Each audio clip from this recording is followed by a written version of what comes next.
Good morning students.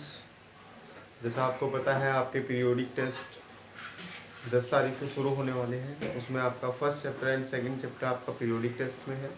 सो आज आप first chapter का एक थोड़ा सा क्विक रिवीजन आप करने वाले हैं। ठीक है, तो टाइम वेस्ट ना करते हुए स्टार्ट करते हैं। फर्स्ट चैप्टर में बेटा आपका it deals with the electrostatics, मतलब जब आपका चार्ज रेस्ट पे होता है। ठीक है, तो सबसे पहले हम आते हैं प्रॉपर्टीज ऑफ चार्ज पे। ये आपको पता है कि चार्ज कैसे ओरिजिनेट होता है। चार्ज ओरिजिनेट होता है बेटा because of transfer of electrons. ठीक है, अगर आपका इलेक्ट्रॉन का ट्रांसफर होता है तो वहाँ से चार्ज आपका ओरिजिनेट होता है। ओके, अब जिससे जो इलेक्ट्रॉन देता है, ठीक है, जो डोनर होता है उस पर पॉजिटिव चार्ज आएगा और जो इलेक्ट्रॉन को एक्सेप्ट करता है उस पर नेगेटिव चार्ज आ जाता है। ओके, अब आते हैं प्रॉपर्टीज ऑफ चार्ज पे। सबसे पहली प्रॉपर्टी आपके चार्ज की ये है कि इट इज़ कंजर्वेटिव, मतलब चार्ज की वैल्यू सेम रहने वाली है। ओके, आप केवल चार्ज को क्या कर सकते हैं, ट्रांसफर कर सकते हैं एक जगह से दूसरी जगह, एक एटम से दूसरे एटम पे, लेकिन जो चार्ज की वैल्यू है, जो टोटल चार्ज रहने वाला है, that will always be same, वो सेम रहता है। दूसरी प्रॉपर्टी आपकी एडिटिव है। एडिटिव का मतलब क्या है कि अगर सपोज करिए आपकी सरफेस पे छोटे छोटे चार्ज है ना, थोड़े थोड़े चार्ज है। अब आपको क्या करना है, आपको उस सरफेस पे टोटल चार्ज निकालना है। तो जो टोटल चार्ज होता है Q, that will be equals to Q1 plus Q2 plus Q3, मतलब जितने भी चार्ज आपके होंगे। ठीक है, सो जो total charge will be Q1 plus Q2 plus Q3 whatever the charges are.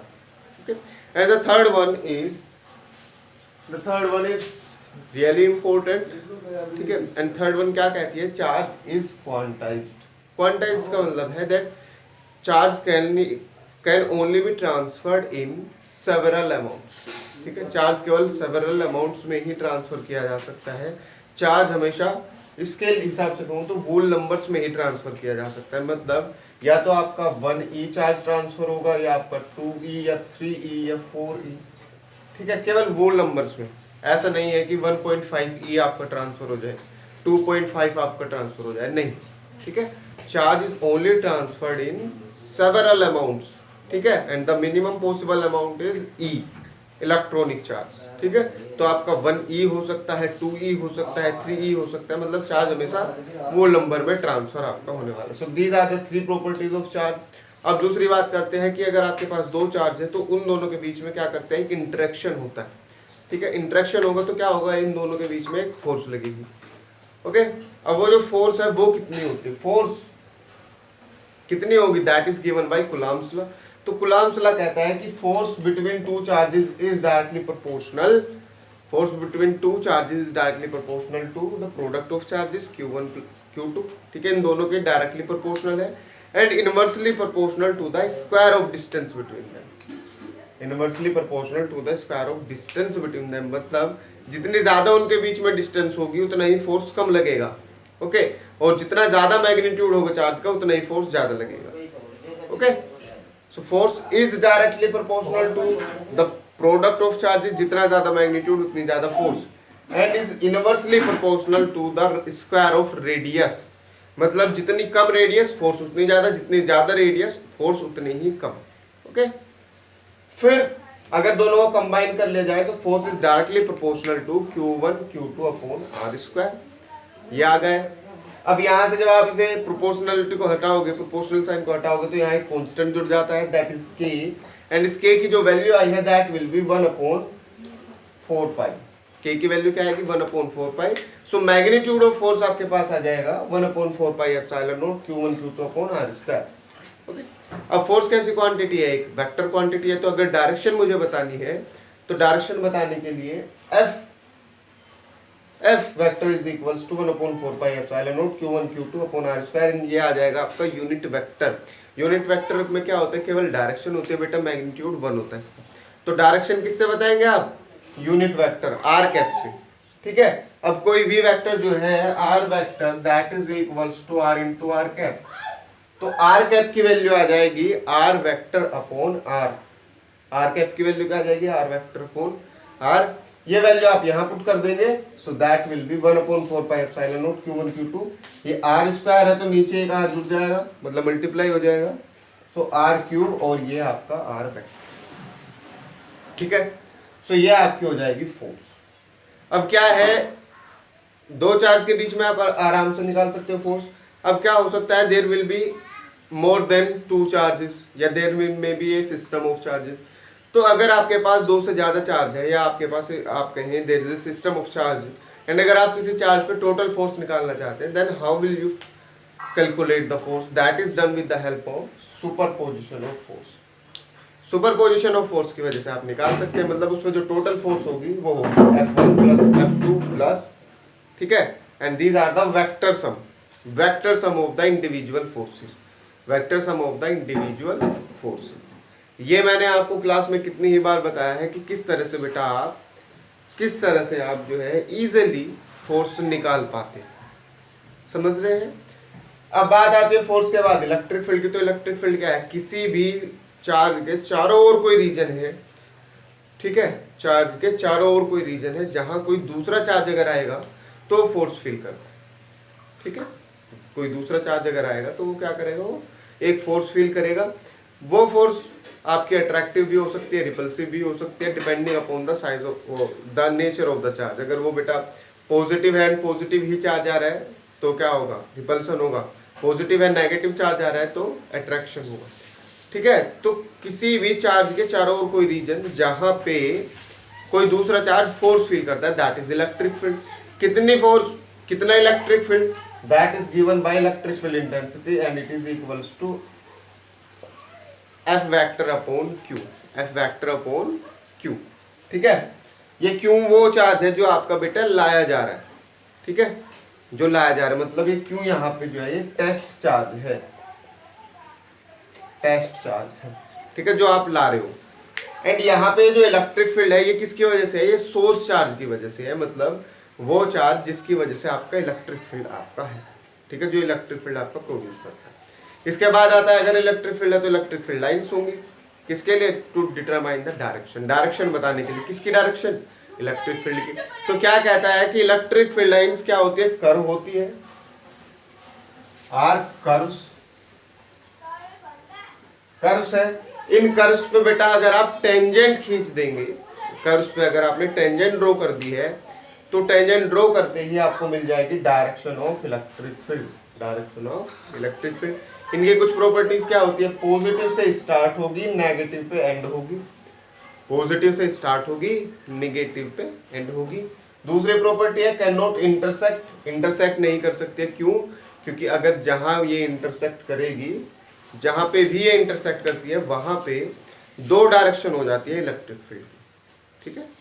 Eight the point of intersection there will be two direction of electric field, और जो कि पॉसिबल नहीं है, ठीक है। जैसे कि सपोज करिए एक ये है तो यहाँ पे ये इंटरसेक्ट कर दे, यहाँ पे एक डायरेक्शन ये, एक डायरेक्शन है, तो एक डायरेक्शन इलेक्ट्रिक फील्ड की ये आ जाएगी, एक डायरेक्शन इलेक्ट्रिक फील्ड की ये आ जाएगी, जो कि पॉसिबल नहीं, ठीक है। दूसरा आता है do not form loop, loop नहीं बना सकते। लूप क्यों नहीं बनाएगी, अगर लूप बनाएगी मतलब पॉजिटिव से, एंड लूप का ये मतलब है पॉजिटिव से ही स्टार्ट होगी, पॉजिटिव पे ही एंड होगी, और ऐसा नहीं हो सकता है क्योंकि पॉजिटिव से स्टार्ट होती है, निगेटिव पे एंड होती है, तो लूप भी नहीं बना सकती है, ठीक है। ऑलवेज कंटिन्यूअस, कंटिन्यूअस होती है मतलब वो टूटेंगी नहीं, ब्रेक नहीं आएंगे उसमें, ब्रेक मतलब ये ऐसे नहीं होगी। क्यों नहीं होगी, देखिए यहाँ पे इलेक्ट्रिक फील्ड की वैल्यू कुछ ना कुछ भी होगी, यहाँ पे भी इलेक्ट्रिक फील्ड की वैल्यू कुछ ना कुछ होगी, यहाँ इलेक्ट्रिक फील्ड की वैल्यू हो जाएगी 0, और किसी इलेक्ट्रिक फील्ड के रीजन में इलेक्ट्रिक फील्ड की वैल्यू 0 नहीं होती है, ठीक है। तो ये कुछ प्रॉपर्टीज थी आपकी इलेक्ट्रिक फील्ड लाइंस की। अब यहां से आगे आपका आता है इलेक्ट्रिक डाइपोल,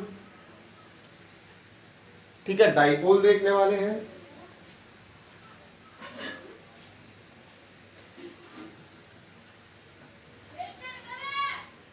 एक सेकंड रुकिएगा।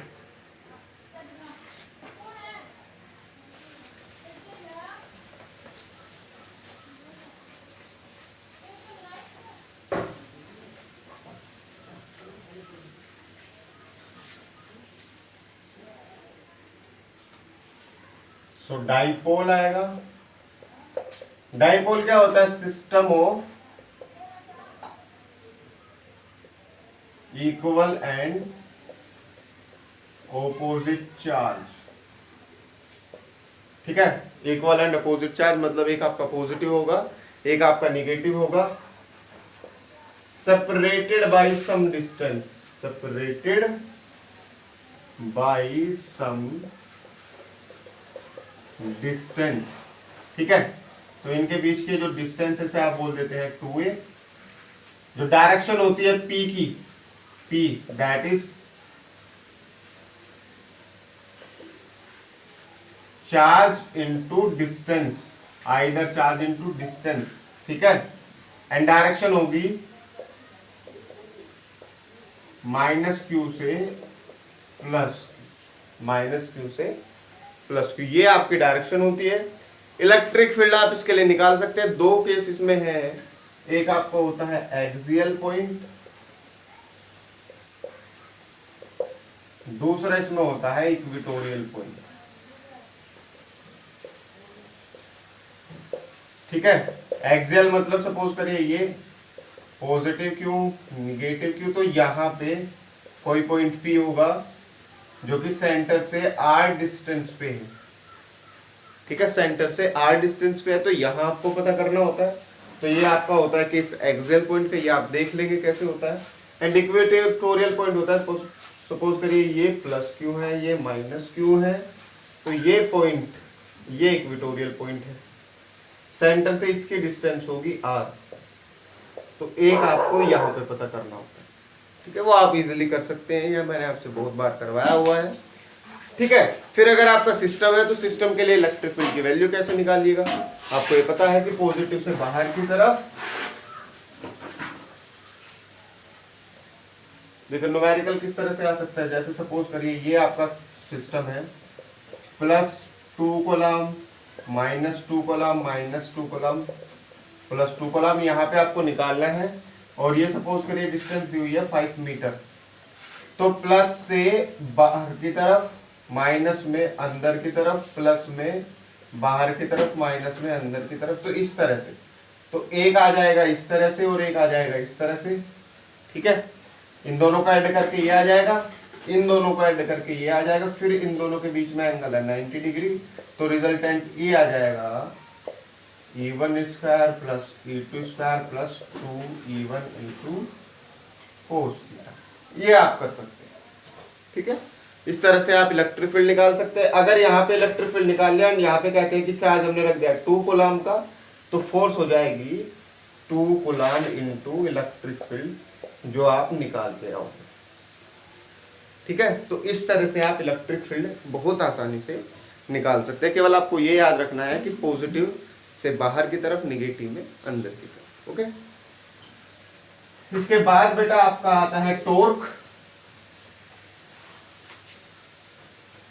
टॉर्क में क्या है, अगर आपने सपोज करिए सिस्टम ऑफ इलेक्ट्रिक फील्ड आपका है,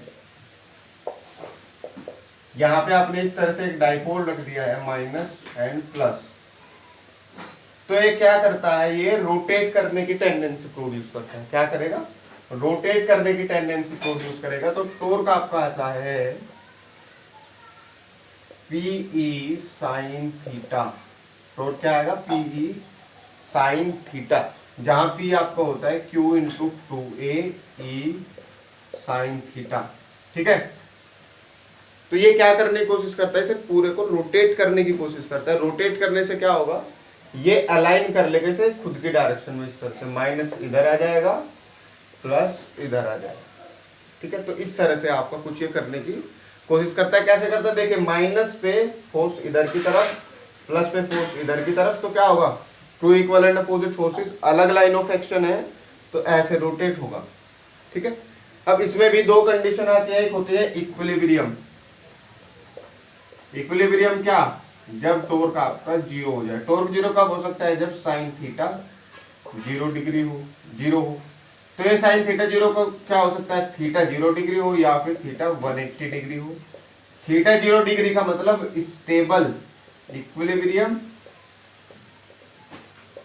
एंड 180 डिग्री का मतलब होता है अनस्टेबल इक्विलिब्रियम। ठीक है, तो ये केस आपका आ जाता है स्टेबल एंड अनस्टेबल इक्विलिब्रियम। इसके बाद आपका आएगा बेटा गोस थ्योरम। गोस थ्योरम क्या कहती है?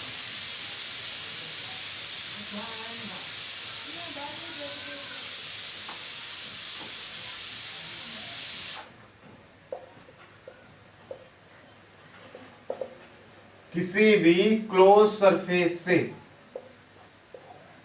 जो फ्लक्स होता है, ठीक है, और फ्लक्स का भी कौन सा कंपोनेंट? नॉर्मल।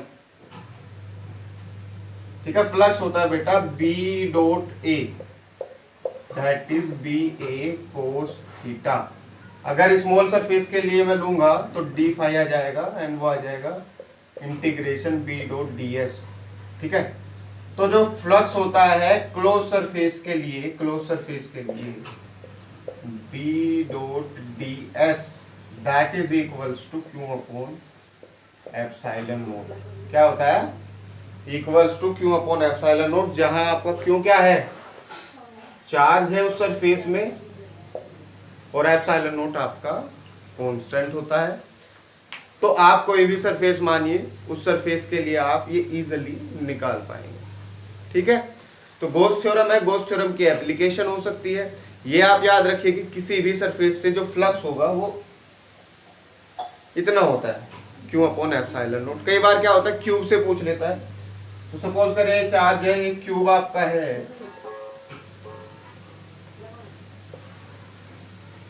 ये चार्ज यहाँ पे रखा हुआ, तो पूरे क्यूब से जो फ्लक्स होगा वो होगा क्यू अपॉन एप्सिलॉन नोट।